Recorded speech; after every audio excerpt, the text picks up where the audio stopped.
I thank you this morning for giving me permission to be my authentic self up here for this few minutes with you. Let me tell you how we're going to work in this segment. We are going to each speak for about 15 minutes, and then we will have an integrating talk at the end that will in some ways include you. So, first I want to tell you that I'm speaking to you as an elder. I have stopped resisting that title, and now I am an elder. And I want to tell you that there are a couple of joys of growing older. One is you do not have to remove your shoes in most airports.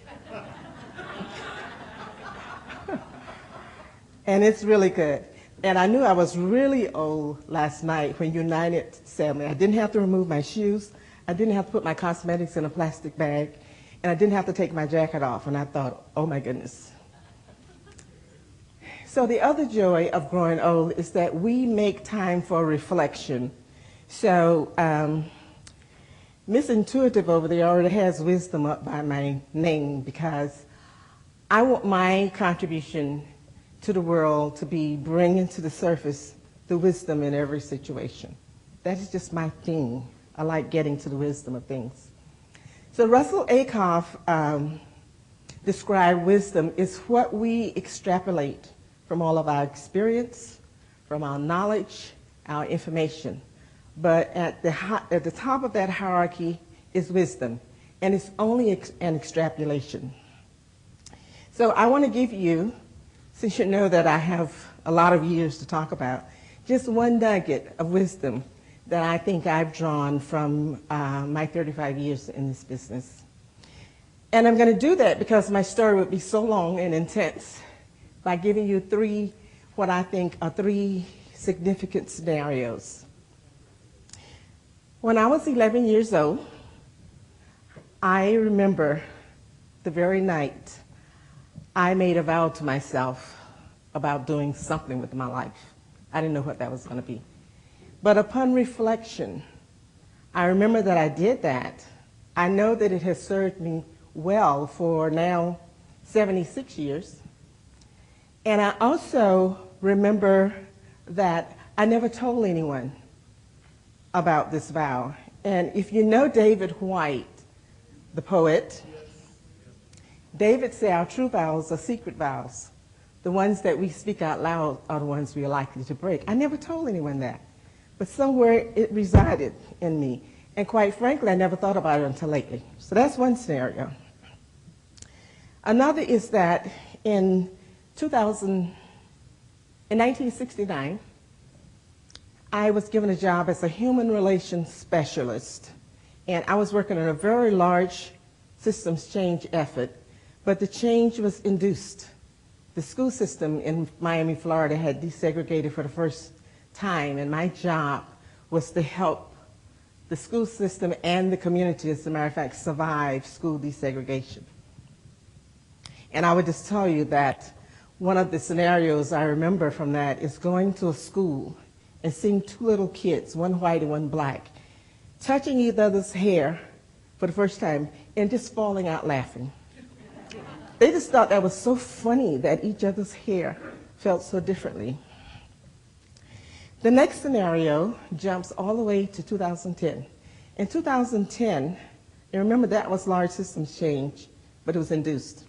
In 2010, the new president of an organization asked me to come in to help him with a strategic plan that he wanted to put into place in this new organization.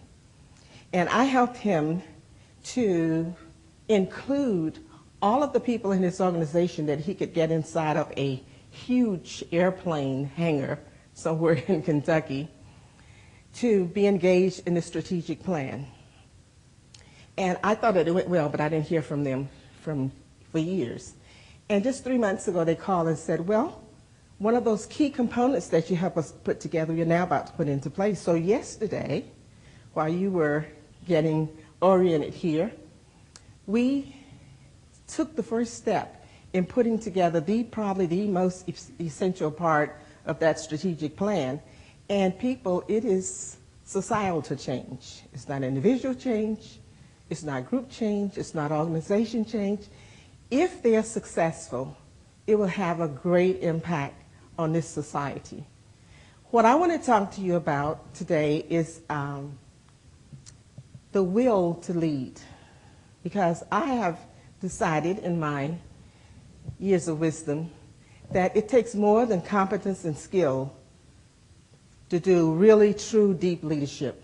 It takes something that I'm calling the will. It's something like that little girl had 11 years ago that said, it's going to fuel me for the rest of my life. I wasn't brilliant enough to decide that that was will. I read an article several years ago.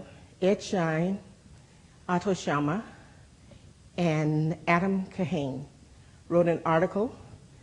You're smiling, you recognize it. I just see my friend back there, he recognizes it.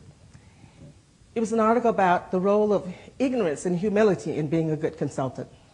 Some of you are nodding, you recognize that. Well, when I read that article, and they described what they believed inside of all of us, we have a will for betterment, or a will to make the world a better place. And I said, that's it. That's the name of this thing that I've seen in a few masterful leaders that I've had the opportunity to work with. So I want to tell you about, so it's about this will to make the world a better place. And so what I'm going to try to leave you with today is to ask you, in addition to doing your job, enjoying the kind of work that you do, what drives you, what fuels you to do your work, and in what way is your work destined to make the world a better place? When I started this work back in the 60s, 70s, people who were trying to define organization development were trying to make the world a better place and trying to make organizations more humane. I wonder how far we've gotten away from that. I see a lot of methods, and I see a lot of approaches, and I see a lot of activities. Are we still trying to make the world a better place? So let me tell you about my role model. How am I doing? Okay. The person who I think I learned the most about leadership and large system change was actually the Chief of Naval Operations for the United States Navy, who I happened to be working for as a civilian when I was in graduate school. I had this great idea about this dissertation that I was going to write, and I'm sitting here in Virginia one day working on this project, and I realized I am sitting in the middle of probably one of the largest systems change efforts that's going on in the United States right now, and I want to write about school principals. I don't think so. I think I want to write what it's like to try to change a system that has such an ingrained culture as the military. And the change he wanted to make, one of them was more technical because he thought that the strategy, the defense strategy that this country used in addressing the Cold War was outdated and would not last.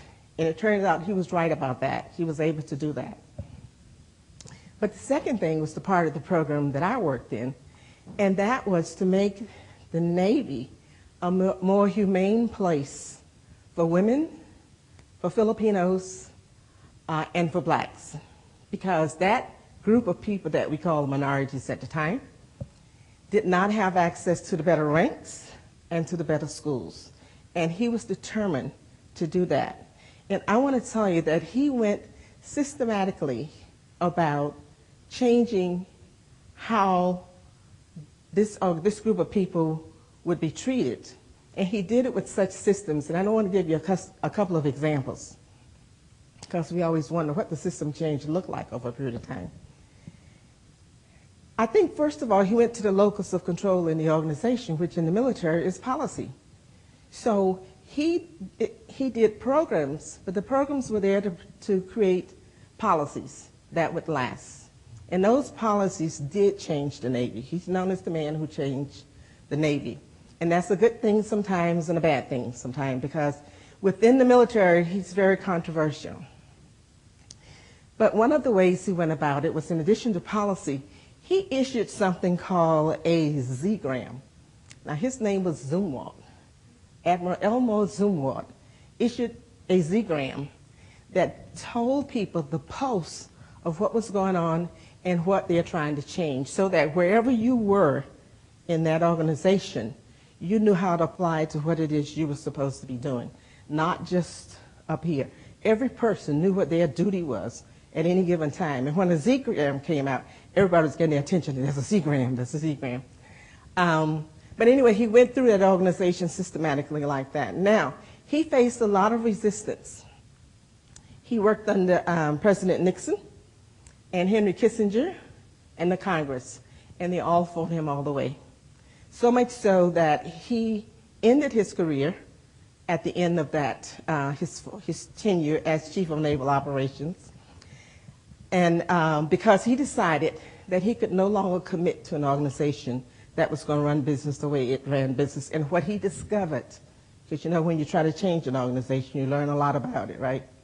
What he discovered made him want to change. So a couple of points I want to make before I leave talking about him.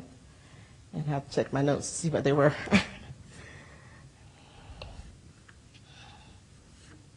Okay, so what I realized that the resistance that he went up against, and the way I discovered this, is that two ways. One is he wrote his memoirs, and I got a chance to read in his own words what he was up against and when this started for him. For me, it started at 11. For him, it started as a young adult when he wanted to help his country. The other point I want to make is that, oh gosh, they keep leaving me because she has her hand up. I have 3 minutes left. That there was more driving him than just the job that he wanted to do. There was something inside of him called will. The last point I remember now. You know how the military is. Several years later at the War College, where they do a lot of research, they did research, and the title of their research is, how do you institutionalize change in a system like the Navy? And the example they gave was Admiral Zumwalt. And what makes me so proud of him is once he heard that I wanted to write my dissertation about him, he gave me an audience of 45 minutes where we talked, and I got to understand what goes on in the mind and heart of a man who wants to work at this level. So that's my understanding about will. If I didn't tell you, the way I describe will is the power of one's intention. And I think that definition came right out of Sharma and Shine, etc. It's will. Your will is the power of your intention. So I raised the question for us, are we operating from a place of will? And I want to leave you with the question, because if you're not operating from a place of will, there's something that's going to trigger us, going to trip us up. And that thing is what I call, it's the existential quandaries that we run into every day. You know what that is? That's the conflict between trying to become an effective leader or an effective coach and trying to become an effective human being. And if we don't give attention to the latter, it doesn't happen. Now I want to leave you, and maybe I'll save the rest of my David White poem for later, but I will leave you with a question in terms of what you want to contribute. And I ask you to write it down, not to answer it, but to think about it. So the question is, what would you feel pulled to contribute to the world if you were not so busy doing what you're doing? What would you feel pulled to contribute to the world, for the world, if you're not so busy doing what you are doing? Okay? And I ask you to sit with that throughout this conference, but over the next few weeks, and try to get back to what is the will that's driving us to support leaders like Admiral Zumwalt and many that I'm sure that you've known also in your career. I'll stop here, ladies.